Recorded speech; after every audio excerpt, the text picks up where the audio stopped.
Last time on Cryptopolis, we went over all the adjustments made to the base, all of the cleanup that we had done with our storage. We did some compact crafting, some mechanical crafting, made a nether portal, and we made some portals to two different realms. We have the Ever Dawn and the Ever Bright. We did some exploration in the Ever Dawn, and I managed to get a few things. We didn't keep a lot of things, like I didn't keep a lot of lunar cobblestone, but we do have some pyrope. We have the diopside, the sunstone, the horizonite. We have the aquite, the charite, moonstone, and I think that's about everything. Yeah, we made the block of sunstone, and we started questing to the different things. Now, I can't unlock these until we go to the Everbright. The Everbright, we need to find Ventium and Falsite. So if we want to look at our book, unfortunately, there's nothing here but the portal until we go through into the Everbright. So let's do that. As you see, I did move the portals around. Yeah, had to recraft this one, which sucks, but it's a thing. I was gonna say there should be quite a few quests. Snow-covered pines. This is perfect. Uh, what is that?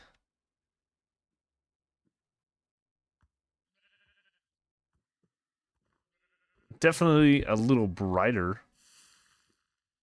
So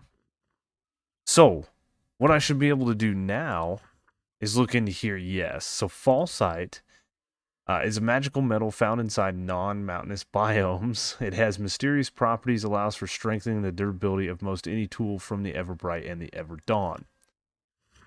Ventium is also found in non-mountainous biomes, and it seems to most likely take on the role of an iron equivalent. Ventium can be used to create things such as bucket shears and the toolbox. So I need to go into a non-mountainous biome, which may be this right here, since this is the ocean, would be perfect. It's a polar highland.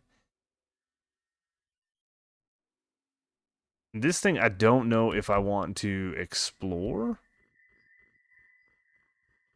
As cool as that thing looks.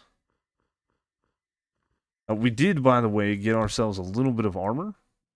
Just some basic armor. I don't have a helmet because of the engineer glasses from the create mod, but where and how? I just want to peek my head in there. There's definitely bad guys. If we're looking at the mini map, there's a couple of red dots starting to show up, and it looks like we found the entrance just around the side here. Oh, we can't go there. So this reminds me a lot of the Twilight Forest. And I think these would be some really, really cool things to explore early game. Where we're at in the game, it's a little, we're a little progressed through our pack. So I'm going to pretty much get the Falsite and the Ventium that we need. And I don't know if we need much. We need one, obviously, to complete the quests, and looking into the serious business quest line, this wants us to have the Moonstone, and this wants us to have one of each ingot. The ingots, I believe, are used... Yeah, there's pyrope is used to make the yellow lava. Moonstone is used to make the white lava. The rainbow lava is made with Ventium, Horizonite, Falsite, and the Charite. The green, I assume, is going to be the, diopside, and then the cyan is, of course, last but not least, aquite. Yes. So we need those to start making these shards where we can make gold and silver and uranium and osmium and then whatever looks like in the centrifugal separator we can make ancient debris, emerald, and diamond from the rainbow shards. So we're going to go questing. We are going to look for a couple of things. And hopefully we find the Ventium and the Falsite that we need relatively quickly. And I think it's going to be pretty good. Ooh, what are you? You're a crab.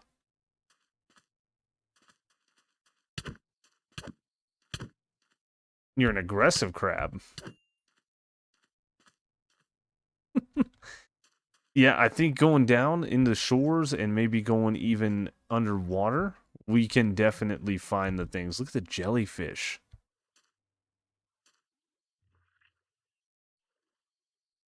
So cool. All right. Time to progress on. Almost immediately, like literally there's the shoreline up there. Here is some Ventium.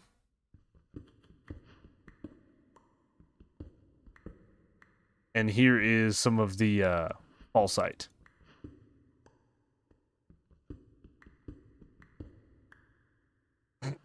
That was super simple. I'm going to grab, there's some Falsite there, there's a little bit of Ventium. I'm going to grab just a little bit more, and then we're out of here.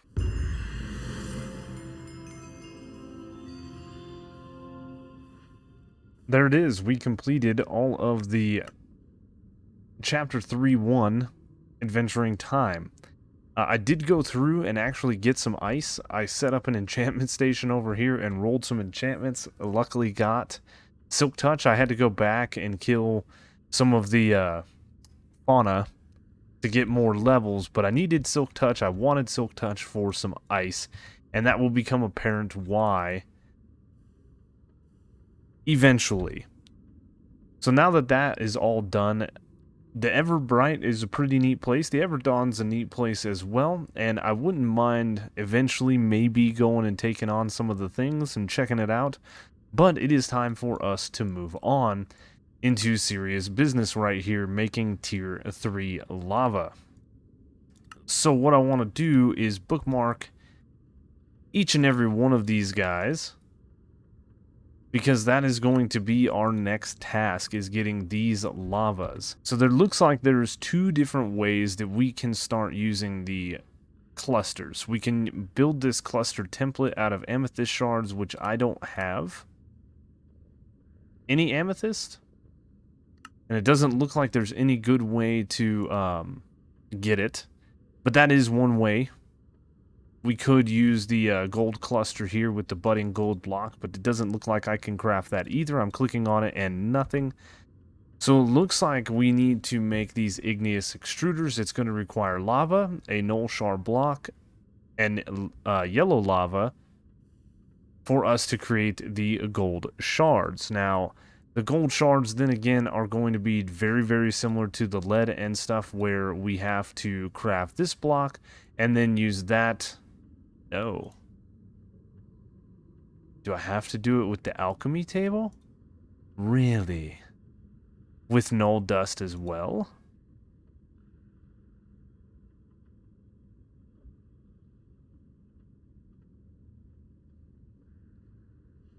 Okay.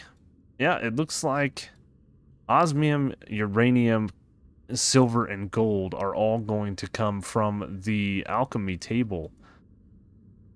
Fun. Looking at the recipe for the igneous extruder, it doesn't look too bad. We need some alloys. We need some constant tan, which can be made in the arc furnace with copper and nickel.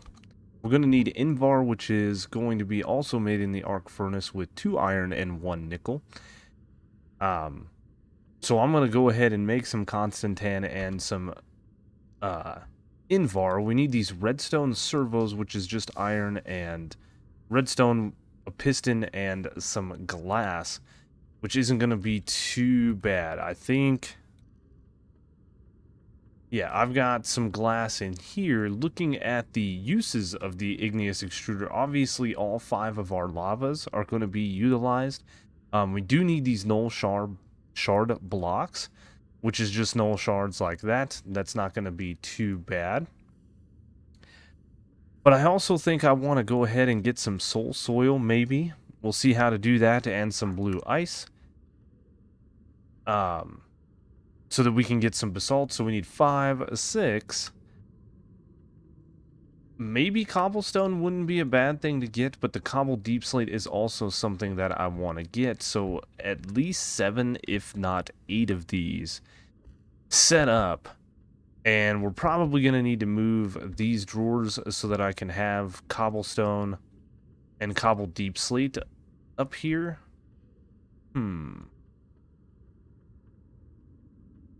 Let's see. Basalt's not really used for too much.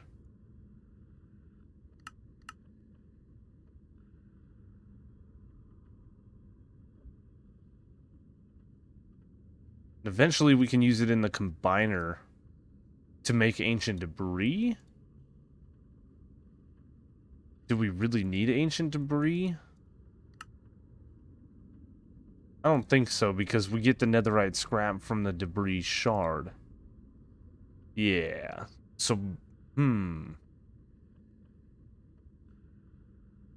So maybe we'll set up a cobble deep slate. Cobble deep slate is what I've been using for, like, the platform downstairs. We've had to take and mine the deep slate that we're getting.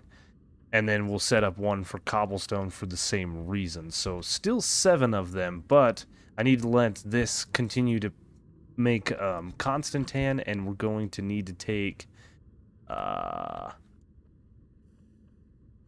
2 stacks and 1 stack, and that gave me 2 stacks. And put that in the arc furnace, which is holding steady. It's holding steady with the power that we are currently generating, which is really, really nice. Couple of things to note. When you go through the Adventuring Time quest and you will find yourself in the Everdawn, you should pick up a few things.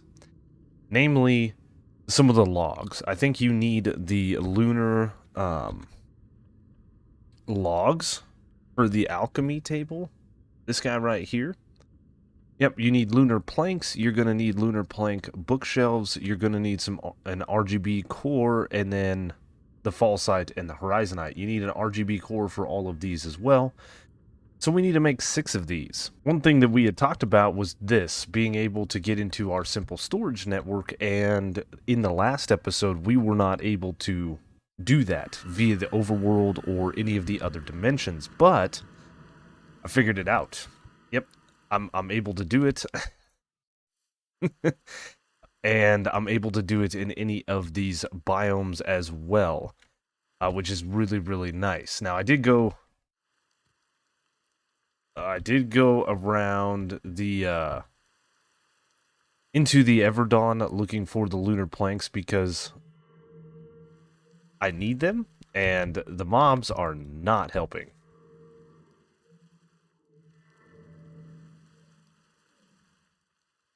Yep. So we got it all working. Luckily for me, where I spawned in the Everdawn is this Crystal Roughs, and there is some trees right there.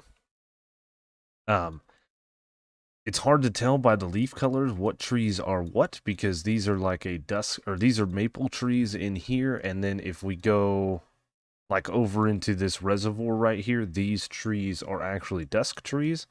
We did find a village, which is pretty neat. I checked this thing out and got myself some crescent fruit, and then I used that crescent fruit to tame one of these little fellers, the Cosmic Fox. Now it says you can tame them using crescent fruits, and they can follow me around wherever I want. It even listens to commands. I don't know what that means, but I have this guy.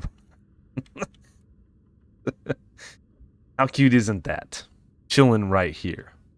Now, some of you are probably wondering how we got the simple storage network to work. It's easy. What I had to do was come in here to my maps. I had to go in here to claim chunks. I had to right-click a chunk, and then is it a shift right click? Yep. So it's a right click and then a shift right click, and you claim those chunks. Left click, I'm sorry. It is a left click and then a shift left click to claim the chunks, and it's a right click to clear it out. I did that and claimed the entirety of my base, and in doing so, that made it so that my simple storage network was loaded when we are not here. And I did that for the Constantan and the Invar that I was making, because we needed that to run while I went and searched for the lunar planks. Now I can actually set up all 8 of the extruders that I wanted. Originally I wanted 7, but there was the basalt that this thing makes. So I've got these all set up here. It's going to be relatively easy. I had just enough ice. I'm going to do it this way because they're all going to use lava, including these guys right here. So we're going to have an ice block here, and now it's making basalt. I'm going to put an ice block here, and this guy should be making cobble deep slate. Over here, I'm going to turn this into water, but what I need to do is I need to grab some blackstone and hit up a grindstone, stone cutter. Yeah, I need to hit up a stone cutter. This way we can have some walls like we did for the plunking machines, and right-click this, and now we're making cobblestone. So we can take cobblestone out of here, we can take the cobbled deep slate, and we can take the basalt, and I've actually got some drawers set up for it. So I think cobblestone is going to go over here for sure. Cobbled deep slate is also going to go over here. And basalt will come over here. And if we go in here and we grab our linking tool, we can go ahead and link this guy and these two on the end. I'm not going to link the other drawer until we have something in it. Once we do that, we should be able to come in here and grab our item pipes and then hook those up to the machine, this guy above it, I think. So if we go straight up like that, and we do that, it's pumping the cobblestone out. The cobblestone, of course, is going faster than it can be pumped out, and that hopefully will change very, very soon once we start getting gold. But that should be working, and our numbers are ticking up, indicating that it is going. I did put an upgrade and, of course, a void upgrade in these. I probably just need the void upgrade. I don't think we're going to need more than 2,000 of these guys once the time comes, so I'm going to go ahead and yank those out for now, and we'll throw them back into the system. The next thing that we need to make is the RGB core, and I need to make 6 of these. We've made these in the past. We need some null dust. We need the different colored dyes, so I need to have 6 of all these dyes. Right, we have everything that we need. So RGB core, pyrite, and yellow dye, and then do not know how. I'll put bottom fluid, empty. Do not know how to insert fluid. It's probably right here. So let's grab a fluid pipe. Do we have a tank? I do not. We're just going to make another basic fluid tank. And I need a wrench. So we will do that. That does not connect. Really? This is an output here. Aha! That's where the fluids go. So if that's the case, then I don't need a tank. I should be able to just... No? Should be able to just right-click Output only bottom fluids. Well, let's try this.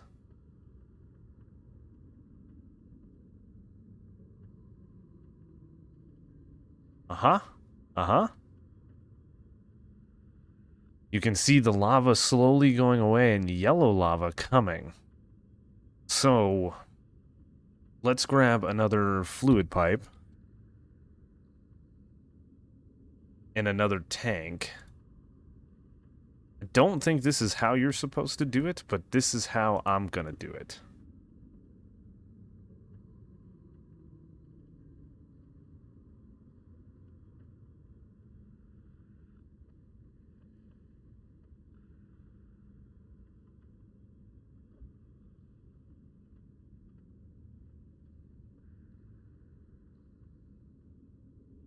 So there's my 1,000 millibuckets. Yes, yes, yes, yes, yes. This works. Now what I'm gonna have to do, I think, is turn this pipe off.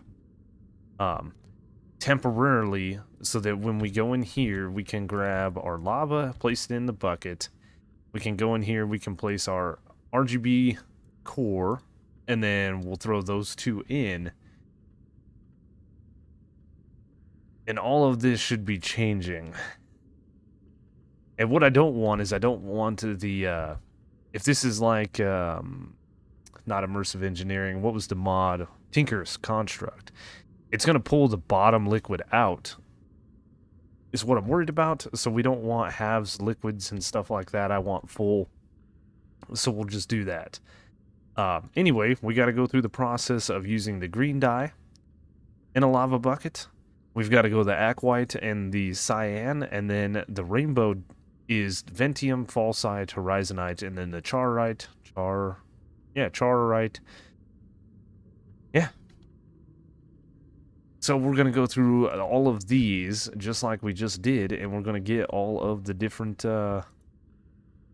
things. I'm excited. Looking at the shards here, we've got to put them in other machines. If we do, like, gold shard, it's... yeah, pulverizer will turn it into gold dust, or we put it in the alchemy table with null dust. I think this is where we're getting to next, is going to be these machines, but we're going to need a little bit of golden stuff. Then we have to do the miniaturization thing, which I want to move the miniaturization thing. So for now, what I will do is I will place my green lava here. That's making uranium shards. I will place the cyan here, which is making osmium shards. And then I will place the rainbow here, which is making rainbow shards. Pretty cool. And then the white and yellow will come over here respectively. I will put white here, and I will place yellow here. The neat thing about all of this is that is so cool. I did have to move this. Originally, I had an igneous extruder here and here, but we don't want these guys back to back, so I moved them. What I'm going to do now is I'm actually going to go ahead and grab myself 3 drawers and pipe these shards out, because these come in lightning fast. We are wanting to look at gold shards. This is a major gatekeeper for us into a lot of different things. Feral Flare Lantern is not something I'm really looking into, but what I am looking into are things like upgrading the furnaces into the gold variants. I'm looking at the pipe upgrades, which is going to be real nice. The gold upgrades for the storage, or functional storage. There we go, we have the gold furnace. Yep, there's quite a few different things that gold was gatekeeping. And also, once we're at this point, now we have the rainbow shards being collected, and these things are going to get us even further from gold. We're going to be able to jump straight into some of the other things. Looking at our quest line here, we need one of every shard that we're making. There we go. The next thing that we're doing, of course, is the alchemy table, which will turn osmium into osmium dust, and then we can turn that into ingots. We can do the same with debris. diamond and emerald from the rainbow shards, turning them into diamonds, emerald, and eventually netherite. Once we get some gold, there's going to be silver and uranium. Silver dust, though, it's from a silver shard. Oh. Yeah, okay. Cyan's making the osmium. I was a little confused. But that brings us into here. We can make electrum. We can start making the different gears. And then it says, basically, I will need these machines if I want to automate the tier 3 shards. We will need the centrifugal separator. We will need the pulverizer and the induction smelter. We've already seen, you know, the uses for these machines, which happens to be the rainbow shard. It will actually separate a 30% chance of a rainbow shard. Yep. Getting into these, that's the centrifugal separator. The pulverizer is going to be making all of the different... Yep, there it is. Crushing the shards into dust with a 10% chance. And then, of course, the pulverizer is going to act as the smelter, like the arc furnace, right? This is the steel recipe here. So, a lot of things left to do, and once we get done with that, we get into AI learning. Oh, man. Data models and loot fabricators. Yeah, it's going to be awesome. We do need to keep in mind the chapter challenges where we need 64 of the gems, we need 64 uranium. Looks like we're going to need a bunch of stuff for this quest line. 64 osmium, 64 electrum, 64 gold, I assume, and the same with, yep, 64 netherite. And that gets us the flight token, gets us a bunch of experience levels and some C-bucks, which is really, really awesome. That is definitely where we want to go. So we're moving in the right direction. But I believe this episode is going to be another long one. Of course, we've done a lot of things today. We went to the Everbright. We made all of the different lavas. We've got tier 3 stuff going. And we're about halfway through the pack, I would say. Not a lot of stuff left to go. But there is some automation that needs to be set up. Once we get the pulverizer and the induction smelter and stuff, we can start getting all the things, and it's going to be awesome. I do want to move this yeah, to a better location, which I don't have one on the current platform, so maybe we'll just move this into the overworld. That'd be cool. You know what? We will. We're going to make another mega torch. We're going to go in the overworld, and we will do our crafting there. But that is going to do it for this episode. I hope you guys enjoyed it. If you did, leave a like. Leave a comment. If you're new to the channel, consider subscribing. Check the description for all the different ways to follow me. Thank you guys once again for the continued support, and I will see you on the next one.